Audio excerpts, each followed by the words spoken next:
وطن welfare organization کے زیر انتظام کوارٹر فائنل فٹ بال میچ سالاخ FC اور آقا خیل یونائٹڈ کے درمیان کھیلا گیا، جس کے مہمان خصوصی مردان ویمن چیمبر آف کامرس کی صدر عقیلہ سنبل تھیں۔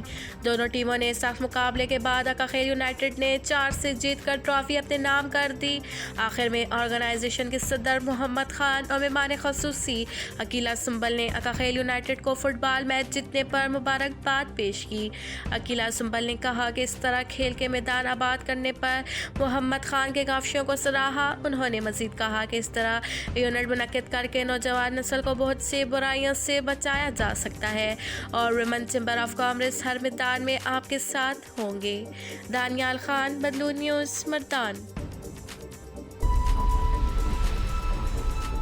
کمشنر مردان منتظر خان کا اچانک دورہ Takht Bhai, assistant commissioner Aneela Fahim, TMO Farman علی اور دیگر افسران اہلکاروں کے ہمراہ تخت بائی سستا بازار کا دورہ کیا اور انتظامیہ کو ہدایت کی یہاں عوام اور دکانداروں سمیت ہتھ گاڑی، سبزی فروٹ فروشوں کو تمام سہولیات فراہم کی جائیں۔ کمشنر مردان منتظر خان نے سستا بازار میں عوام کی عدم دلچسپی پر افسوس کا اظہار بھی کیا۔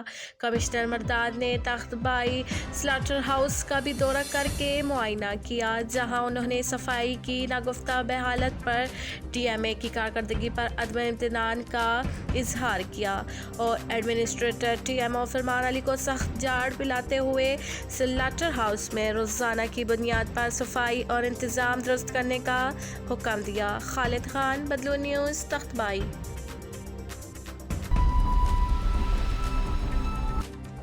ممبر صوبائی اسمبلی عبدالسلام افریدی نے یونین کونسل چمتال میں روڈ بلیک ٹاپ پر کام کا معائنہ کیا، پیمائش اور کوالٹی چیک کی۔ عبدالسلام افریدی نے یہ واضح پیغام دیا کہ ترقیاتی کاموں پر کوئی سمجھوتہ نہیں ہوگا، یہ عوام کے پیسے ہیں اور عوام پر ہی خرچ ہوں گے۔ اس روڈ پر کل 1 کروڑ 28 لاکھ روپے لاگت آئی ہے اور یہ روڈ محکمہ CIW کی زیر نگرانی مکمل کیا جا رہا ہے۔ اس روڈ کی تعمیر ہونے سے گاؤں میاں گلزارہ کے سینکڑوں لوگ روزانہ کی بنیاد پر مستفید ہوں گے۔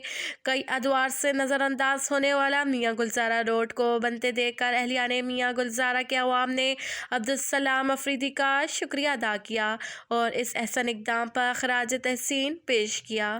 شہرام خان، بدلون نیوز، مردان۔